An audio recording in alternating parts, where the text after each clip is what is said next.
Hello friends, जय Hind, Vande Mataram. Corona महामारी, ये नाम कोरोना आज किसी पहचान का मोहताज नहीं है। सभी लोग कोरोना के बारे में जानते हैं और ये महामारी कितनी तबाही मचा रही है इसके बारे में आप सभी को विदित है। कोरोना महामारी में अब जो नया स्ट्रेन आया है, ये नया स्ट्रेन सीधे फेफड़ों पे अटैक कर रहा है और सांस से लोगों को मार रहा है। इस सांस में ऑक्सीजन की सबसे ज़्यादा समस्या उत्पन्न हो रही है। आज का हमारा टॉपिक है मेनली कि ऑक्सीजन की जो कमी है उसको हम पता करें कि हमारे शरीर बॉडी में ऑक्सीजन की कमी हो रही है, और दूसरा जो ऑक्सीजन लेवल है उसको जांचने के साथ साथ प्राइमरी लेवल पर यानी घर पर हम ऑक्सीजन लेवल को कैसे सुधार सकते हैं, इन पर आज अपन चर्चा करेंगे। नॉर्मली इसके लिए पल्स ऑक्सीमीटर यूज में लिया जाता है। अब ये पल्स ऑक्सीमीटर क्या होता है?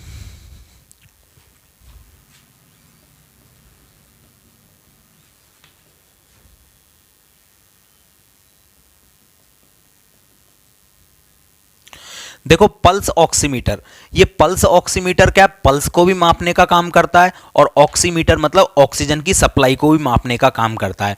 अब आपको स्क्रीन पर एक पिक्चर दिखाई दे रही होगी और इस पिक्चर के माध्यम से मैं इस पर जो लिखे हुए चीज़ें हैं उनको आपको बताने का प्रयास करता हूं कि इस पर क्या क्या चीज़ होती हैं। पल्स ऑक्सीमीटर के द्वारा हम कैसे अपने ऑक्सीजन लेवल को चेक कर सकते हैं और किस प्रकार हमें पता लगेगा कि हमारा ऑक्सीजन लेवल कितना होना चाहिए, पल्स रेट कितनी होनी चाहिए और परफ्यूजन इंडेक्स कितना होना चाहिए। हालांकि परफ्यूजन इंडेक्स की हमें इतनी ज़्यादा रिक्वायरमेंट नहीं होती है, लेकिन कम से कम वैल्यू इसकी कितनी होनी चाहिए ये भी हमें पता होना चाहिए। कब हमें होम क्वारंटीन होना है और कब हमें डॉक्टर से सलाह लेनी है, तो इनके बारे में जानकारी अपन करेंगे। तो सबसे पहले एक वैल्यू होती है SpO2 percentage.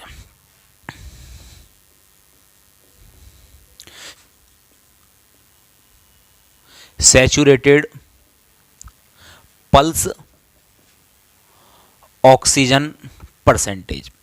Saturated pulse oxygen percentage का मतलब होता है कि हमारा ऑक्सीजन लेवल कितना होना चाहिए। अब हमारा ऑक्सीजन लेवल जब हम पल्स ऑक्सीमीटर से मापते हैं उंगली में लगाकर, हालांकि कौन सी उंगली में हमें लगाना चाहिए, जैसे मेरा राइट हैंड वर्क ज़्यादा करता है तो मैं राइट हैंड में लगाऊंगा। हालांकि ऐसा कोई नहीं है, कोई से भी लगा सकते हो, लेकिन जो काम हमारा ज़्यादा कर रहा है हाथ, उसकी उंगली में हम पल्स ऑक्सीमीटर लगा देते हैं। ठीक है, जैसे कि आपको दिखाई भी दे रहा है। तो स्टैंडर्ड पल्स ऑक्सीजन परसेंटेज कितनी होनी चाहिए? ये आपकी 94% से ज़्यादा आनी चाहिए, इससे ज़्यादा आनी चाहिए। यदि 94% से आपका पल्स ऑक्सीमीटर कम बता रहा है तो आपको फिर डॉक्टर की सलाह लेने की ज़रूरत है या फिर अपना ऑक्सीजन लेवल बढ़ाने की ज़रूरत है। अब ऑक्सीजन लेवल हम कैसे बढ़ा सकते हैं उस पर भी अपन चर्चा करेंगे। अभी नंबर 2 पर इस पर एक टर्म और दिखाई देती है हमें, और वो होती है PR रेट। अब PR रेट क्या होती है? PR, तो PR का मतलब होता है पल्स रेट। ये पल्स रेट हमें हमारे पल्स को गिनाने का काम करती है, और हमारी बॉडी में जो पल्स रेट होती है वो अप्रॉक्सीमेट 60 से 90 के बीच में होनी चाहिए। यदि इसके बीच में आपकी पल्स रेट आ रही है तो आपको किसी प्रकार का डर नहीं है, और ये बिल्कुल एग्जैक्ट रेशो है, ये सही है आपका। इसके बीच में आपका आना चाहिए। इससे कम होता है तो आपको घबराने की ज़रूरत है और डॉक्टर से सलाह लेने की ज़रूरत है, लेकिन इसके बीच में आ रहा है तो घबराने की बिल्कुल भी ज़रूरत नहीं है। एक तीसरी वैल्यू जो इसमें आती है वो होती है परफेक्शन इंडेक्स, PI। अब ये PI क्या होती है?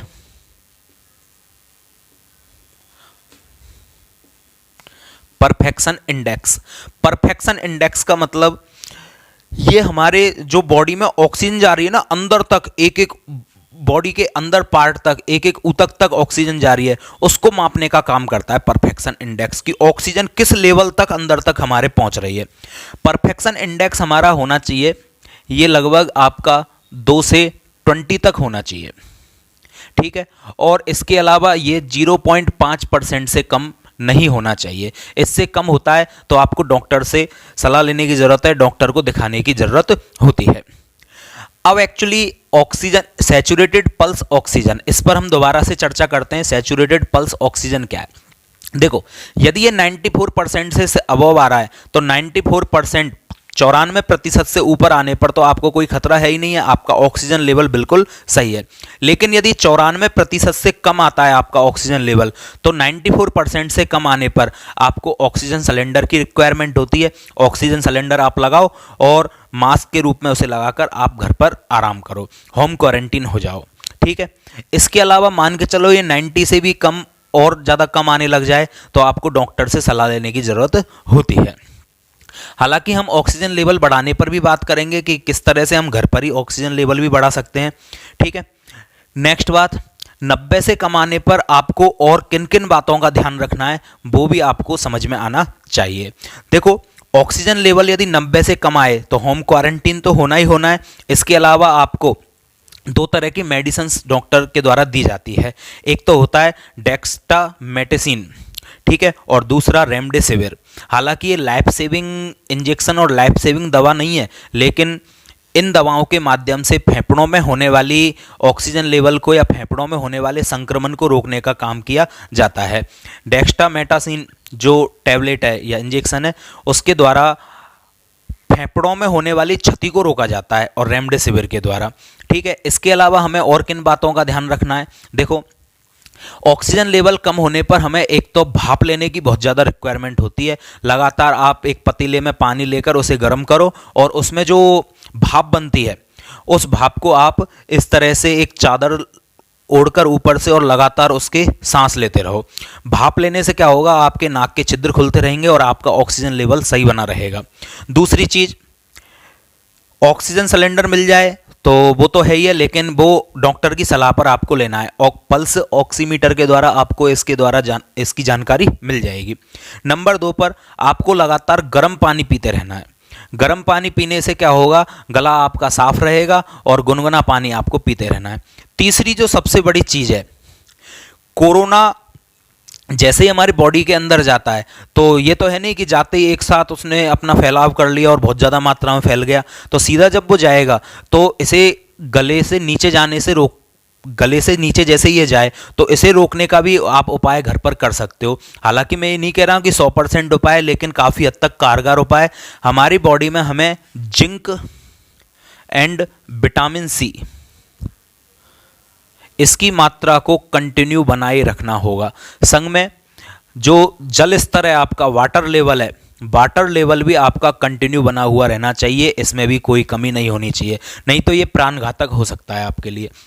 अब जिंक की भरपाई आप कहाँ से कर सकते हो? तो जिंक की भरपाई करने के लिए आप यदि नॉन वेजिटेरियन हो या अंडे खा सकते हो तो आपको सबसे बढ़िया सोर्स हैं इसके अंडे। अंडे में आपको जिंक काफ़ी मात्रा में मिल जाता है।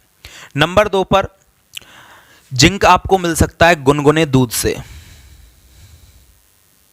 गुनगुना मिल्क या दूध आपको लेना है।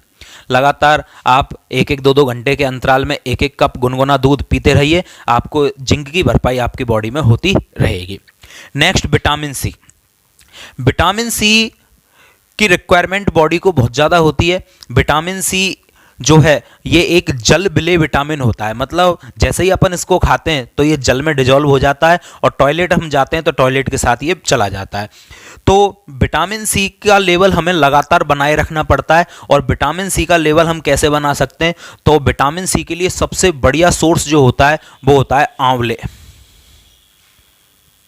लेकिन एक्चुअली इस मौसम में आंवले तो आ नहीं रहे, तो विटामिन सी का लेवल हम कैसे बनाएं? तो सूखे आंवले आप यूज में ले सकते हो, क्योंकि आंवले में नींबू की तुलना में लगभग 7 गुना विटामिन पाया जाता है। तो आंवला जरूर यूज करना चाहिए। सूखे आंवले, मुरब्बा ये ले सकते हो आप। इसके अलावा आंवले वगैरह सूखा खाने के बाद उसके अलावा आप पर डे नींबू को यूज में लो। गुनगुने पानी में हल्का सा नींबू निचोड़ के उसे पीते रहो, तो आपका जो कोरोना वायरस है वो गले से नीचे ही नहीं उतर पाएगा, वहीं तक उसको खत्म होने की संभावना बढ़ जाती है। ठीक है। नेक्स्ट बात, तो खट्टे जो फल आते हैं उनमें विटामिन सी सबसे ज़्यादा मात्रा में पाया जाता है। अब बात आती है शुगर के जो मरीज हैं, डायबिटीज़ के जो मरीज हैं, उनमें जिंक का जो लेवल है वो तो पहले से ही कम पाया जाता है, क्योंकि जिंक जो होता है वो इंसुलिन को बनाने में हेल्प करता है। और जिंक के द्वारा ही तो क्वेश्चन भी पूछ लिया जाए आपसे कभी कोई कंपटीशन एग्जाम में कि इंसुलिन में कौन सी मेटल पाई जाती है, जिंक मेटल पाई जाती है। तो जिंक इंसुलिन को बनाने का काम करता है। अब उनकी बॉडी में तो पहले से ही जिंक का लेवल कम है, तो उनको अपना जिंक का लेवल बनाए रखना पड़ेगा। जो डायबिटीज़ के पेशेंट होते हैं उनको। अब इसके लिए आप मल्टीविटामिन टैबलेट ले सकते हो। मल्टीविटामिन टैबलेट, अब ये जो मल्टीविटामिन टैबलेट है इसको आप खासकर जिंक वाली मल्टीविटामिन टैबलेट ही लें, क्योंकि जिंक वाली मल्टीविटामिन टैबलेट लेने पर जिंक की भरपाई भी होगी और आपको विटामिन भी कंटिन्यू प्राप्त होते रहेंगे। तो डायबिटीज के रोगियों को खासकर ध्यान रखना है, जिंक का लेवल कम होने नहीं देना है, ठीक है। विटामिन सी और जिंक का लेवल सभी को बनाए रखना है। इसके लिए आप नींबू प्रचलन में भी है और नींबू का यूज आप ज़्यादा से ज़्यादा करें, ठीक है।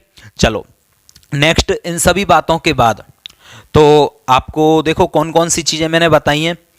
यदि 90 से कम ऑक्सीजन लेवल जाता है तो आपको ऑक्सीजन सिलेंडर की रिक्वायरमेंट है। घर पर आप ऑक्सीजन सिलेंडर लगवाकर ऑक्सीजन की भरपाई कर सकते हो। नंबर 2 पर गुनगुने पानी से गरारे करने हैं, भाप या स्टीम लेनी है आपको कंटिन्यू। यदि आप अंडे खा सकते हो तो आपको अंडे लेने जिससे जिंक का लेवल आपका बना हुआ रहे, और अंडे नहीं खाते हो तो आपको हर 1-2 घंटे में गुनगुना दूध पीना है जिससे जिंक का लेवल आपका बना रहे। इसके अलावा विटामिन सी को कमी नहीं होने देनी है। मल्टीविटामिन टैबलेट यूज में ले सकते हो जिंक वाली। सूखे हुए आंवले का यूज करो। नींबू लगातार गुनगुने पानी में डालकर पीते रहो 1-2 घंटे में, जिससे विटामिन सी का लेवल बना रहेगा, क्योंकि ये जलविले विटामिन होता है और ये चला जाता है। कोई भी सब्जी को हम छीलकर खाते हैं या फिर पकाकर खाते हैं तो विटामिन सी खत्म हो जाता है। इस कारण विटामिन सी का लेवल हमें बनाए रखना है। मांसाहारी चीज़ों में विटामिन सी नहीं पाया जाता है, तो विटामिन सी को हमें कच्चे सोर्सों से लेना है, जैसे नींबू, खट्टे फल, मौसमी, नारंगी वगैरह, इनसे विटामिन सी हमें काफ़ी मात्रा में मिल जाता है, ठीक है। नेक्स्ट बात करेंगे अपन,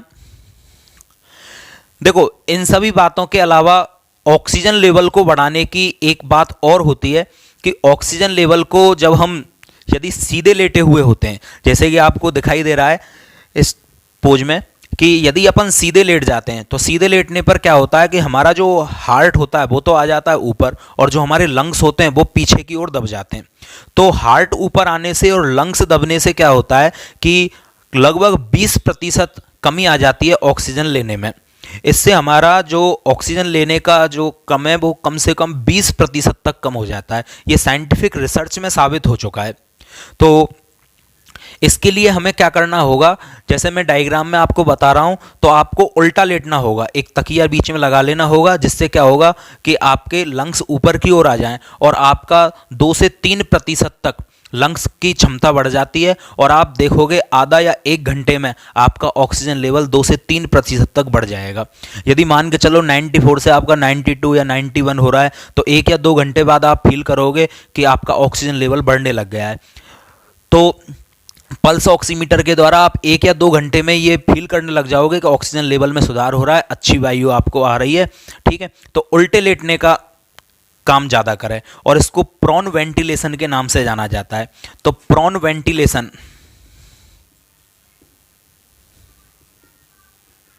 साइंटिफिक रिसर्च में साबित हुआ है। प्रॉन वेंटिलेशन, इसको क्या किया जाता है, उल्टा लेटकर तकिया नीचे लगा लो चेस्ट के नीचे, लंग्स आपके ऊपर आ जाएंगे, हार्ट पर दबाव लगेगा, लंग्स आपके फ्री काम करेंगे, जिससे 2 से 3% तक आपका ऑक्सीजन लेवल बढ़ जाता है, ठीक है। और डायग्राम के माध्यम से मैं कंटिन्यू आपको बता रहा हूं कि आपको प्रॉन वेंटिलेशन कैसे लेना है, ठीक है। चलो, तो ये बात हुई हमारी प्रॉन वेंटिलेशन से हम ऑक्सीजन लेवल कैसे बढ़ा सकते हैं। पल्स ऑक्सीमीटर आपके पास होना ही चाहिए, जिससे आप ऑक्सीजन लेवल को कंटिन्यू चेक कर सकते हो, पल्स रेट को कंटिन्यू चेक कर सकते हो। तो फ्रेंड्स, आज की वीडियो में हमने जाना है कि किस प्रकार हम ऑक्सीजन लेवल को घर पर बनाए रख सकते हैं, अपना मेंटेन कर सकते हैं, और ऑक्सीजन लेवल को कैसे चेक कर सकते हैं। अब इसके अलावा बात आती है हमारी कि कोरोना वायरस की जो जाँच होती है, RT-PCR टेस्ट और CT रेट, ये क्या होता है, इनको हम नेक्स्ट वीडियो में जानेंगे कि RT-PCR टेस्ट कैसे किया जाता है और किस तरह से इसके द्वारा कोरोना वायरस की पहचान की जाती है। CT रेट क्या होती है, इनको हम नेक्स्ट वीडियो में देखेंगे। तो वीडियो कंप्लीट देखने के लिए आपका बहुत बहुत धन्यवाद, और घर पर रहिए, सुरक्षित रहिए। जय हिंद।